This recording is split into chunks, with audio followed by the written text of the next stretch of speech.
what if I told you that a single ancient typo, like just a tiny loop left open on one letter in a manuscript, changes Moses from an Egyptian prince into a political pawn? Okay. Turns Noah's wife into a deep-cover spy. Oh, wow. Yeah, and reveals the father of the Virgin Mary to be a time-traveling cosmic angel. I mean, it sounds like the pitch for an incredibly complex sci-fi novel, right? But we are actually talking about one of the most rigorous, albeit radical, linguistic theories applied to ancient sacred texts. And that is exactly what we are unpacking today. So welcome to the deep dive. We've got a really fascinating stack of notes and excerpts on the table today, all detailing the work of Dr. Khaled Waleed. Yeah. And we're going to be exploring what he calls his kernel theory, specifically focusing on a very weird grammatical quirk in the Quran. Right. Because Dr. Waleed claims that the way the ancient Arabic word for wife is spelled, it isn't just a matter of dialect or, a scribe's messy handwriting. He argues it's a highly compressed, highly precise code.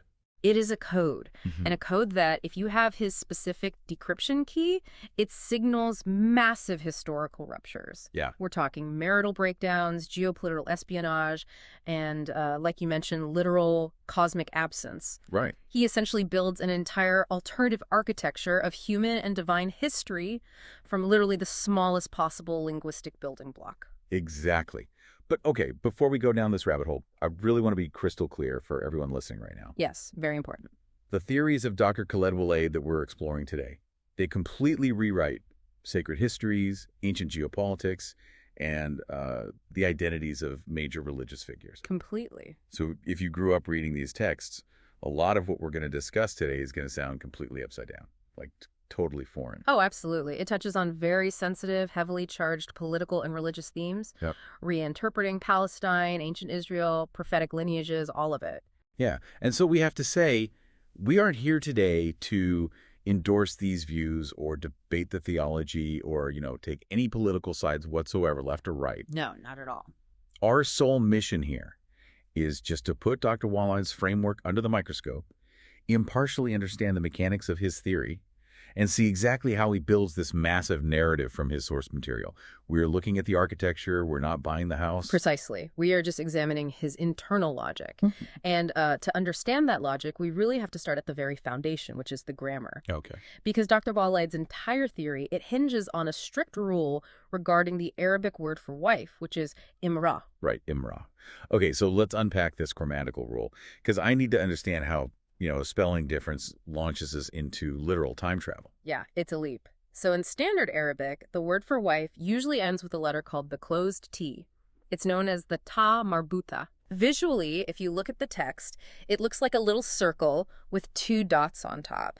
And it literally translates to tied T. The letter is tied closed. Tied T. Got it. Now, according to Dr. Waleed, when the text uses this closed, tied letter, it is explicitly denoting a state of social stillness. It signifies a functioning relationship, marital harmony, and just a standard domestic situation. The marriage knot is quite literally tied and secure. Exactly. The circle is closed. But occasionally that changes in the text. Yes. In very specific, rare instances in the text, the word for wife is spelled with an open T, the ta maftuha. An open T. Right. Visually, this looks like a little boat or like a smile with two dots. The closed circle is broken open, the knot is untied, the letter physically opens up on the page. Huh. And most traditional scholars, if I'm reading these notes correctly, they just sort of write this off, right? Oh, yeah. You just say, oh, it's a dialectical variation from a certain tribe, or maybe an ancient spelling convention that just didn't get standardized. Yeah, traditional folklore and traditional grammar, they often just gloss over it completely. Right. But what's fascinating here is that Dr. Waleed explicitly rejects that. He argues that in a divine text, there are no typos. There are no meaningless variations. Nothing is accidental. Exactly. He states this open T is a direct divine code for what he calls an infirat alnika. Which means? It means a disruption or untying of the marriage knot. So whenever that open T appears, Dr. Waleed argues it signifies movement, trial, instability, or a fundamentally fractured union. Okay, I want to use an analogy here just to make sure I'm grasping the mechanics of this. Sure. It feels a bit like the check engine light on your car's dashboard. Oh, I like that. Like you're driving along, the car looks completely normal on the outside, the paint is shiny, the wheels are turning fine. Yeah. But suddenly that little orange light pops on. Right. You don't necessarily know exactly what is wrong yet, but you know instantly, beyond a shadow of a doubt, that something under the hood of that specific vehicle is fundamentally broken. That is a perfect way to visualize it. The open T is the check engine light for these historical marriages. Wow. And what's fascinating is Dr. Waleed's methodology for diagnosing what is broken under the hood in each case. He doesn't just guess. He has a system. A very strict system. He insists on relying purely on the intersection of that spelling anomaly and the historical political context of the era. So if the open T is there, there is a measurable real-world rupture that we have to find in the history. Okay, so let's take this check engine light and actually apply it. Because Dr. Waleed, he doesn't just keep this in the realm of domestic disputes. He scales this way up to high-stakes geopolitics. He really does. And to follow his logic, we have to completely redraw the ancient map that we're all used to. Yeah, we do. So walk me through how he gets from a spelling rule to completely redefining the geography of the ancient world. Well, this is where Dr. Waleed's framework requires a massive paradigm shift from the reader. He argues that the Egypt mentioned in these specific ancient Quranic stories isn't the Egypt of the Nile Valley that we all picture. Like with the Sphinx and the Great Pyramid. Right, not that Egypt. Wait, hold on. Egypt isn't Egypt. I know. You're going to have to walk me through how he justifies that, because that sounds like a massive leap to just say a country isn't the country it says it is on the map. It is a radical departure, for sure. Yeah. But Dr. Waleed argues from an etymological and historical standpoint that the word used in the text, misar, it functioned more like a generic term for a fortified civilized province or a garrison town. Oh, okay. So not a proper noun for a specific kingdom. Exactly. It wasn't the proper name of the Nile Kingdom in this context. According to his geographical reconstruction, the Egypt of these specific narratives is actually the blessed land of Palestine. Okay. And the critical anchor for his theory here is the timeline.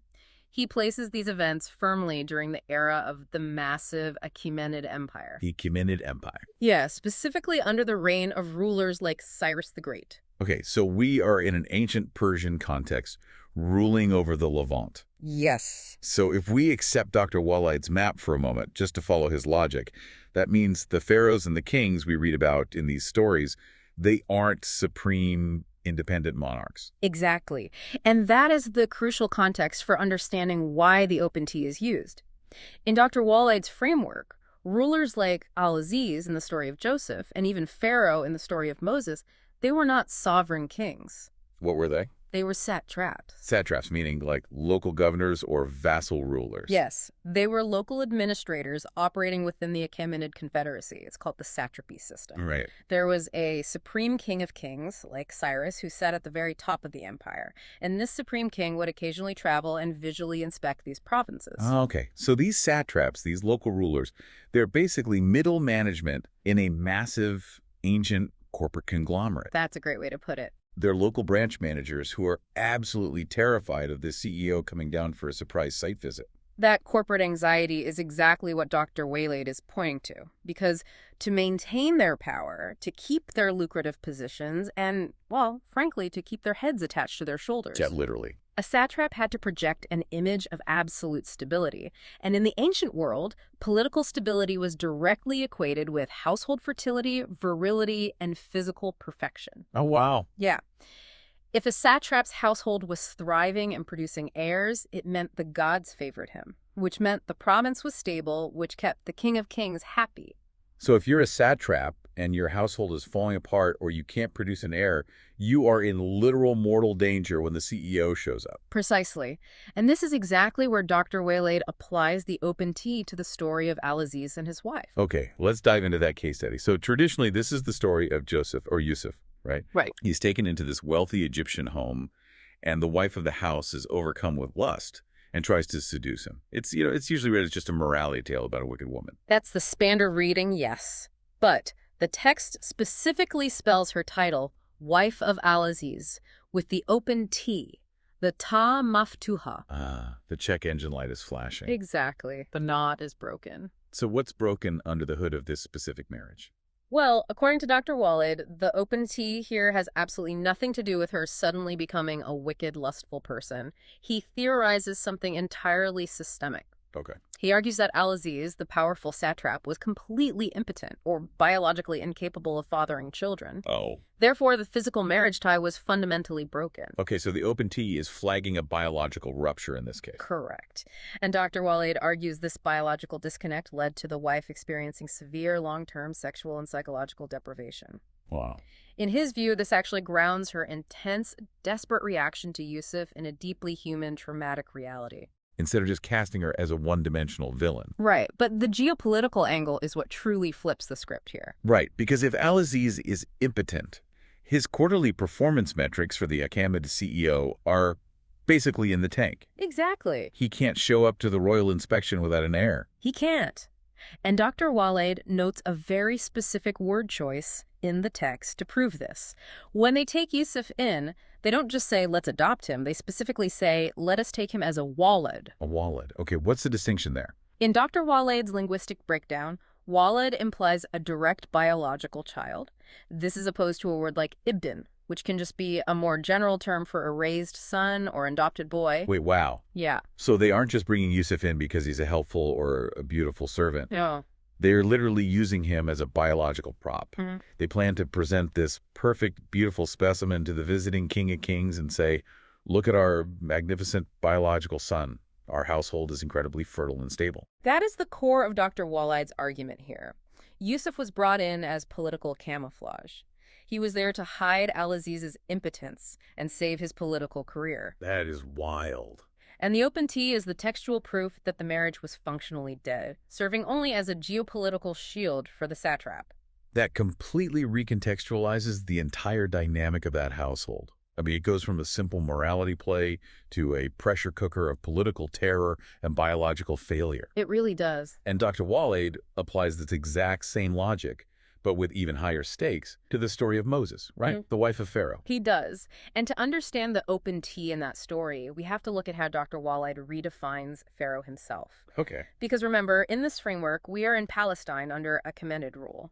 Dr. Waleed posits that Pharaoh was not an indigenous ruler of the land.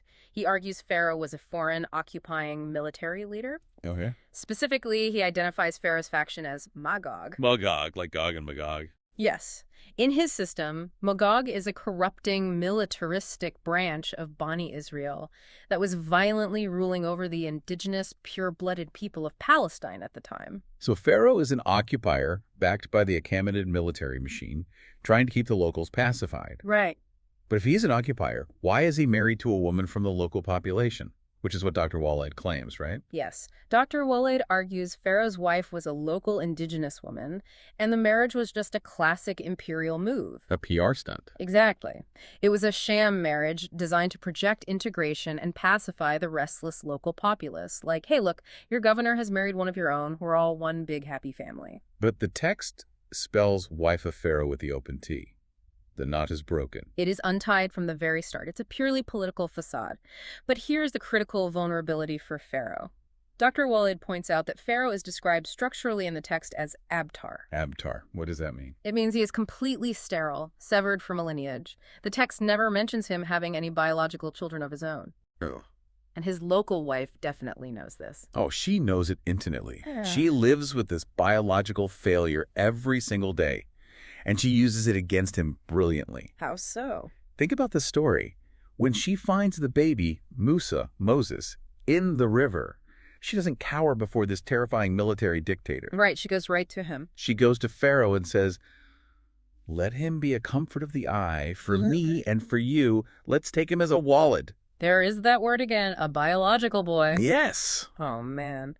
Yeah, so she's playing 3D chess here. She knows Pharaoh is terrified that the Supreme King is going to find out he is sterile. Yep. Which would make him look weak, which could cost him his position as satrap. Exactly. She is leveraging Pharaoh's darkest political and biological vulnerability.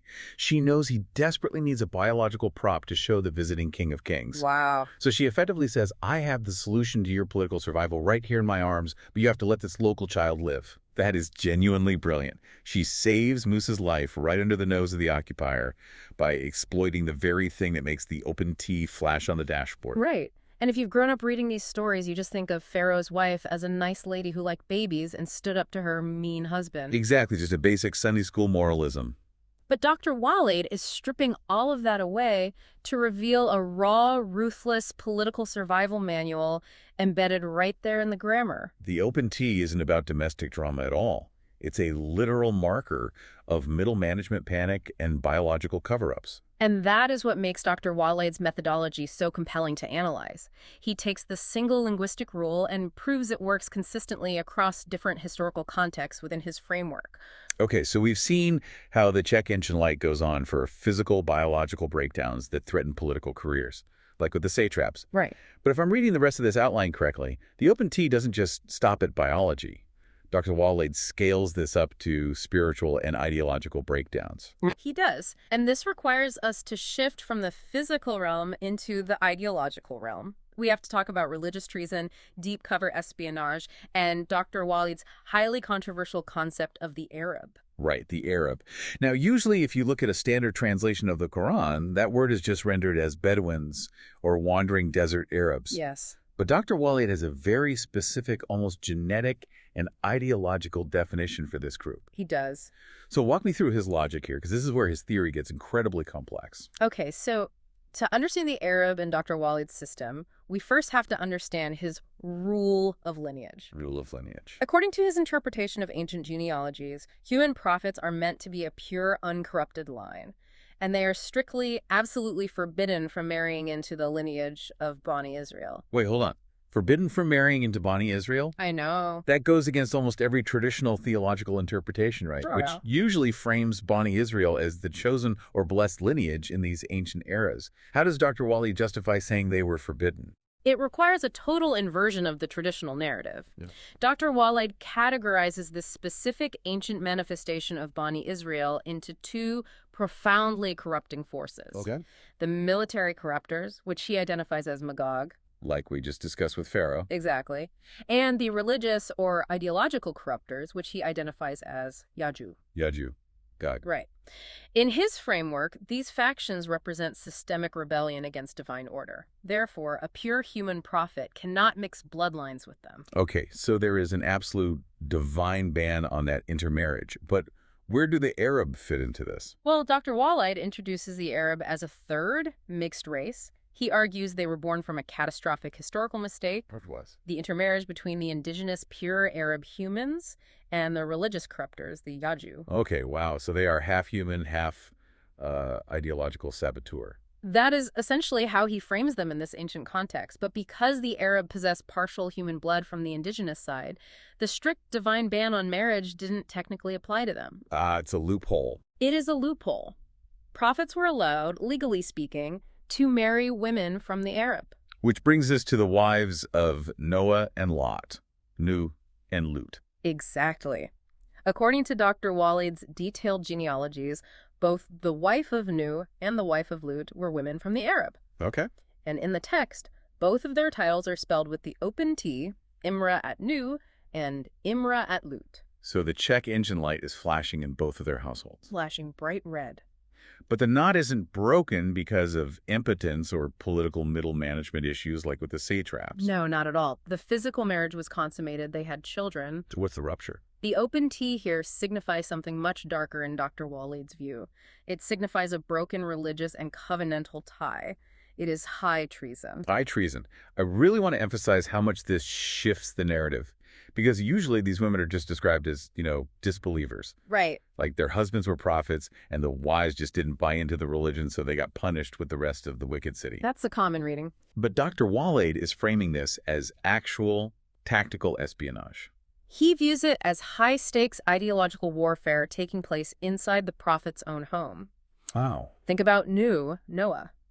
According to the texts, he preached for decades, trying to guide his people, facing constant hostility from the establishment. Yeah. Dr. Waleed argues that all the while, his own wife, because of her ideological allegiance to her Arab Yajuj heritage, she was actively conspiring against him from within his own house. She was an embedded operative. Exactly. An embedded operative for the opposition, sabotaging his mission from the inside. And Lut's wife does the exact same thing in her story, right? She does.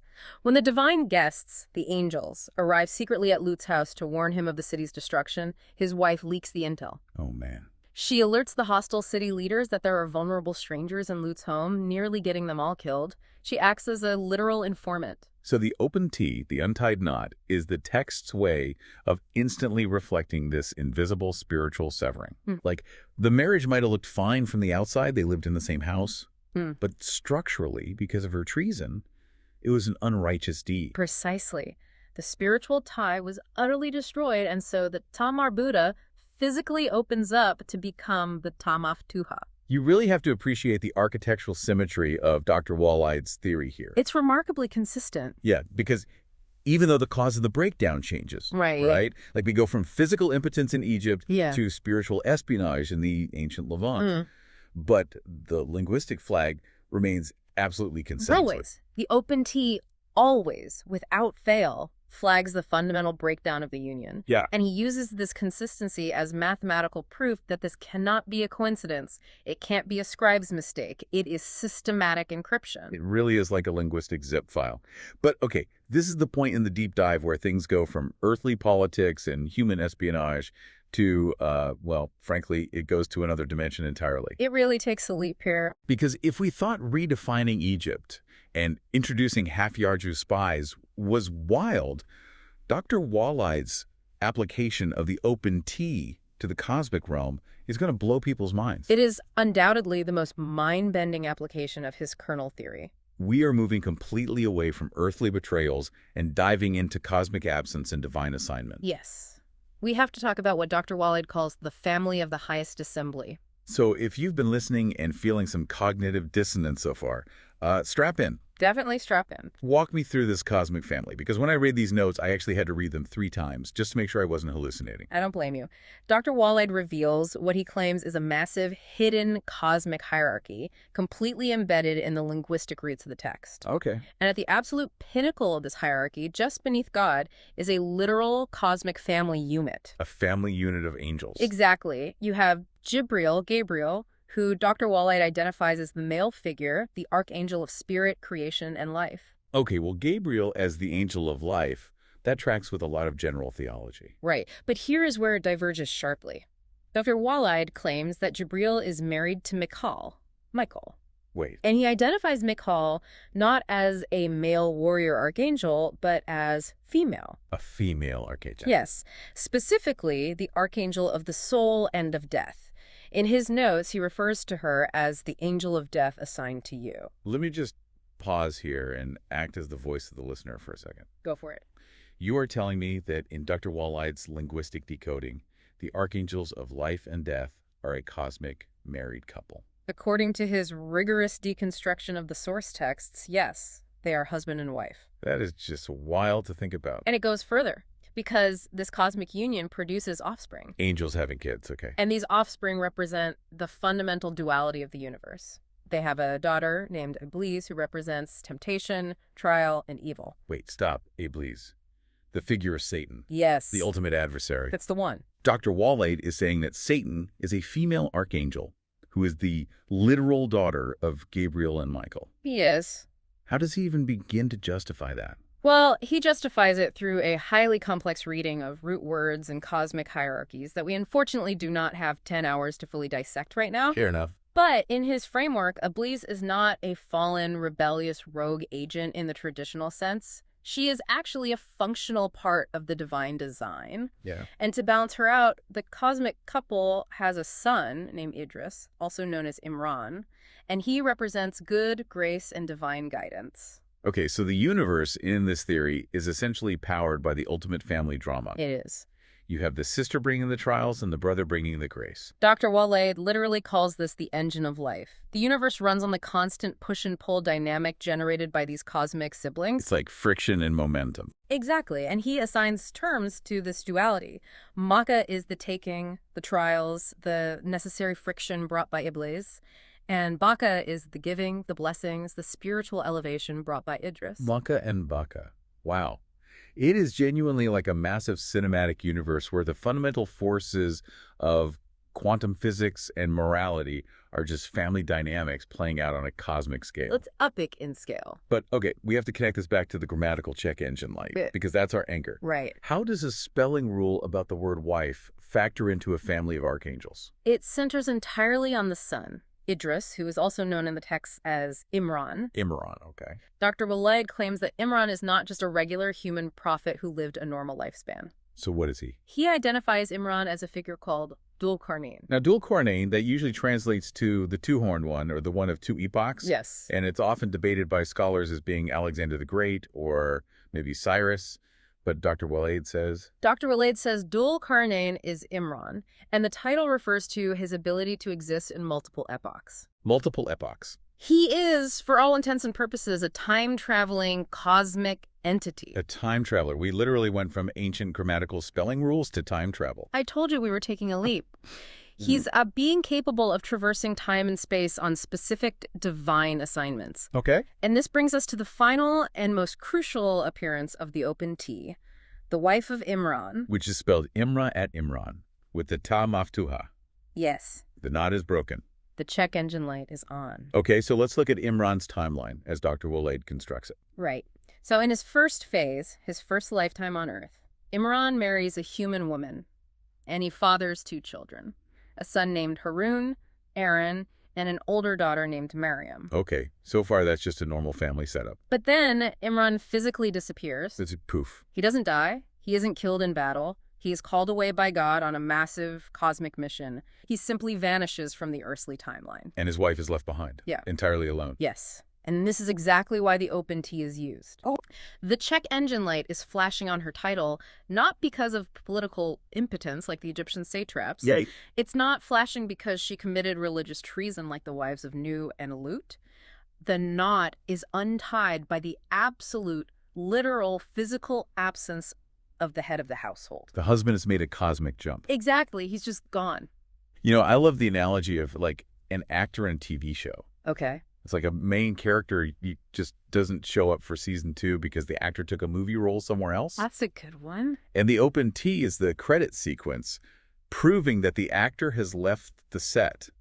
The wife is just left there trying to raise these kids while her husband is literally operating in another dimension or a different century. That is a brilliant way to conceptualize it. And Dr. Waleed points out the textual fallout of this cosmic jump, too. What's the fallout? Well, because Imran vanished into the cosmos, the young daughter, Maryam, needs a male guardian. The household is fundamentally broken. This is where the prophet Zechariah steps in. He is divinely ordered to sponsor and care for the young Maryam in her father's cosmic absence. And if I remember the notes correctly, this act gives Zechariah a very specific title in the text. Yes, it does.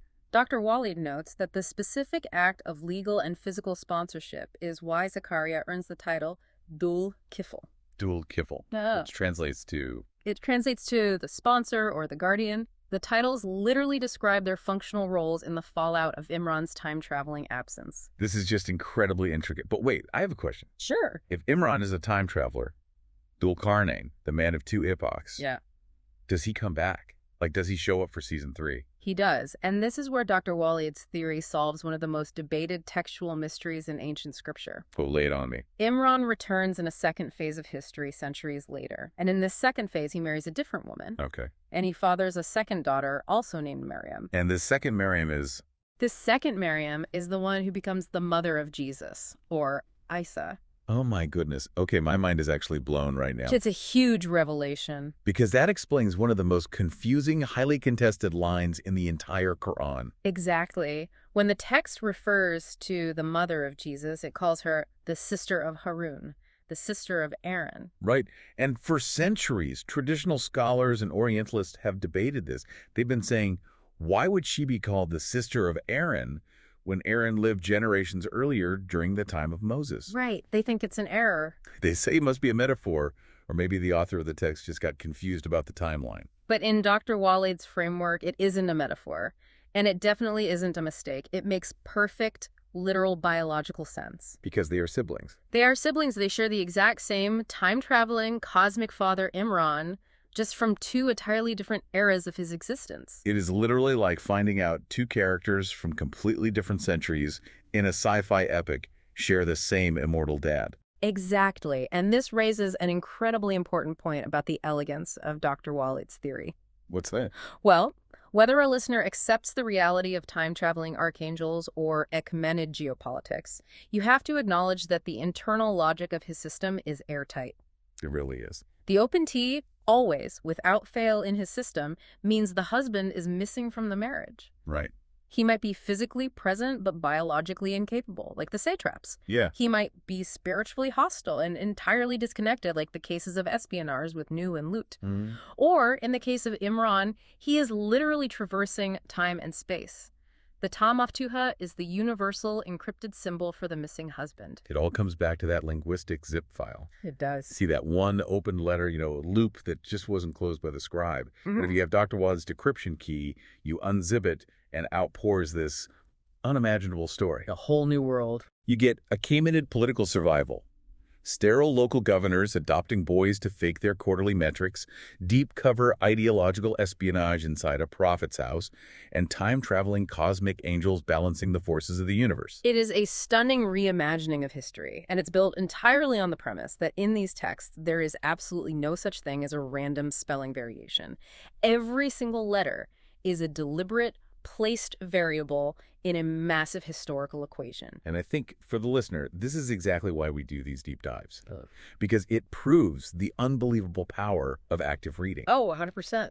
It shows how what we so often dismiss as a typo or a minor grammatical quirk or just, oh, that's the way people talked back then. Right. It might actually be highly intentional. It challenges us to stop glossing over the raw data right in front of us just because we assume we already know the inherited folklore. It really demands that we question our assumptions, because when you read a text with the assumption that it holds encrypted data rather than just simple stories, the text yields a completely different, infinitely more complex outcome. So I want to leave everyone with a final provocative thought to mull over today. Let's hear it. If a single letter, just opening a closed circle in an ancient alphabet, can transform a local governor into a sterile puppet of a Persian king, or reveal a missing father to be a time-traveling cosmic entity crossing centuries. Yeah. What other tiny details in the stories, the emails, the contracts, or the conversations we take for granted every single day are actually hiding entirely different realities right in front of our eyes? That's a great question to end on. Until next time, keep diving deep.